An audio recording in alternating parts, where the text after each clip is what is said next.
E fala galera, aqui quem fala é o Forja do Mundo, sejam bem-vindos à Forja da Criação. No vídeo de hoje vamos estar falando sobre como a DLC Valhalla de God of War Ragnarok tentou passar pano pro capitão do navio do God of War 1. Os argumentos utilizados nesse vídeo estarão no próprio God of War 1 e no livro Novelização do God of War 1. Antes que falem que não é canônico, é confirmado que os livros são cânone secundária, que adicionam bastante informações à série. Então vamos pro vídeo.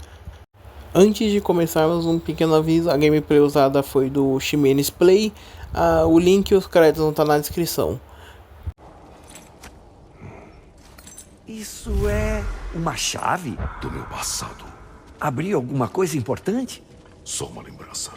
Valhalla acha que você tem uma história para contar. Depois, Kratos, a chave que você achou, de quem era? O que ela abria?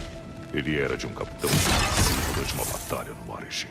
O navio dele fazia parte de uma frota que estava sendo atacada por uma hidra. A chave abriu os aposentos dele, onde eu ouvi mulheres pedindo ajuda. Ah, sim. A história da sua luta com a serpente com 3 cabeças. Empalou uma delas com o mastro do navio, né? Sim, mas não foi por causa dessa batalha que a chave apareceu. É o fato de eu ter matado o capitão por ela, que parece me seguir para onde eu vá. Para começar, o Kratos descreve que encontrou o capitão já no mar Egeu, sendo que não foi bem assim que ocorreu, e você já deve ter se perguntado por que o Kratos começa no mar Egeu. O contexto é o seguinte: o Kratos está num barco sendo atacado por arpias no meio de uma tempestade enquanto persegue o navio. Sua expressão se fechou ainda mais quando a tempestade lhe deu um vislumbre do navio mercante que perseguia. A grande embarcação ainda tinha 2 velas içadas e se afastava rapidamente, correndo com o vento. No instante seguinte, ele viu o motivo pelo qual seu próprio navio estava ficando para trás. Seus remadores estavam encolhidos de medo das arpias, encolhendo-se em qualquer espaço que pudessem encontrar abaixo dos bancos ou protegidos pela floresta de remos. Com um rosnado sem palavras, Kratos agarrou um remador apavorado pela nuca e, com uma única mão, ergueu-o acima da cabeça. O único monstro que vocês devem temer sou eu. Com um rápido e fácil movimento de pulso, lançou o covarde ao mar. Agora remem. A tripulação sobrevivente lançou-se aos remos com energia frenética. A única coisa que Kratos odiava mais que Harpias era um covarde. E você? Ele sacudiu o punho maciço para o timoneiro. Se eu tiver que ir até aí para assumir o leme, vou te jogar para as Harpias. Tem um navio à vista? Seu rugido poderoso fez o timoneiro estremecer. Tem 1/4 de légua a estibordo, respondeu o timoneiro. Mas ele ainda tem velas, nunca o alcançaremos. Vamos alcançá-lo. Kratos perseguia aquele navio mercante há dias. O outro capitão era astuto e habilidoso. Tentara todos os truques que Kratos conhecia e até alguns novos, mas a cada dia que passava, a galha veloz de Kratos encurralava inexoravelmente o mercador em direção ao único perigo que nenhum navio poderia sobreviver: o cemitério de navios. Kratos sabia que sua presa teria que mudar de rota. Adentrar aquele estreito amaldiçoado seria o último erro que qualquer capitão cometeria. Adiante, erguendo-se como rochas irregulares no estreito, jaziam os cascos destroçados de incontáveis navios que, por azar ou erro de cálculo, haviam encontrado seu fim ali. Ninguém sabia quantos havia, centenas, talvez milhares, balançando nas marés e nas traiçoeiras correntes cruzadas, rangendo seus cascos uns contra os outros até que finalmente se despedaçassem em destroços flutuantes ou absorvessem água suficiente para afundar. Mas mesmo isso não era o fim do perigo. Tantos destroços repousavam no fundo do mar que haviam se acumulado quase... Bom, com todo esse trecho a gente vê que o Kratos não conheceu o capitão no mar Egeu, mas sim antes. Ele vinha perseguindo o capitão há dias. Aí vocês devem estar perguntando por que o Kratos perseguiu o capitão com tanta avidez. Simples, o Kratos estava tentando negociar água com um comerciante, só que no meio da negociação o comerciante teve uma epifania e viu quem o Kratos era, o que ele tinha feito, e decidiu fugir. Então o Kratos, revoltado, decidiu que ia fazer o capitão pagar por ter tal sabedoria. Bom, para o vídeo não ficar muito longo, eu vou resumir os pontos que eu quero falar. Aí caso queiram mais detalhes, vão lá ler o livro do jogo 1, que ele tem bastante coisa a adicionar, é bastante legal, tem até uns momentos que demonstra mais a humanidade do Kratos e tenta trabalhar mais a personalidade dele. Uma coisa que vocês precisam saber é que o Kratos precisa da chave para abrir a porta porque a porta tem uma barreira mágica. e as lâminas do caos não conseguem penetrar. Tanto que o Kratos até tenta, mas só sai um clarão do choque da lâmina contra a proteção. Com essa primeira parte explicada, vamos para a segunda parte, que aí sim eu vou falar os crimes que o Capitão cometeu e porque ele não é tão bonzinho quanto a DLC Valhalla tenta fazer ele parecer. Kratos, sobre o Capitão. Se você precisava da chave para salvar as pessoas, por que te incomoda tanto? Parece que sua ação era justificada. O Capitão foi engolido pela Hydra antes de eu matar ele. Quando eu entrei na boca dela para pegar a chave, o Capitão estava vivo e prestes a sofrer uma queda que sem dúvida o mataria. Eu vi o terror nos olhos dele enquanto tentava se segurar e o alívio quando achou que eu ia salvar ele. Mas eu peguei a chave e fiz ele cair para a morte. E não adiantou nada. As mulheres estavam mortas quando eu cheguei.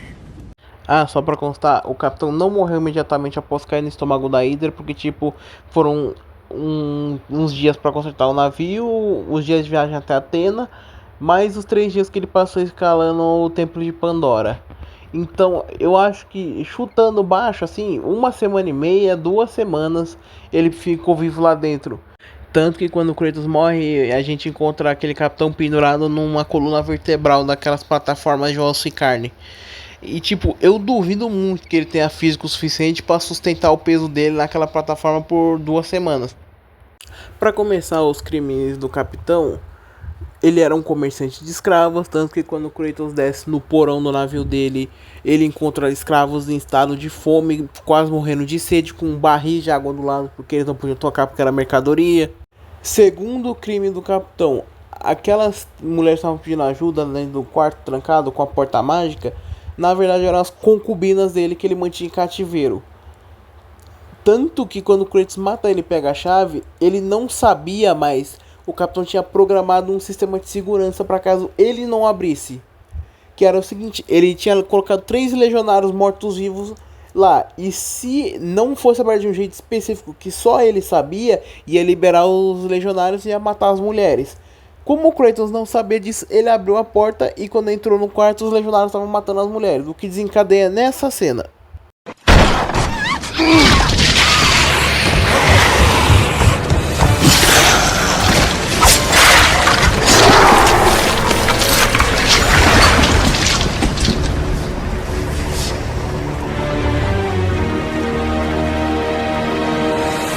Slaughtered like animals, the victims lay before him, a reminder of his own past, a past he could never escape.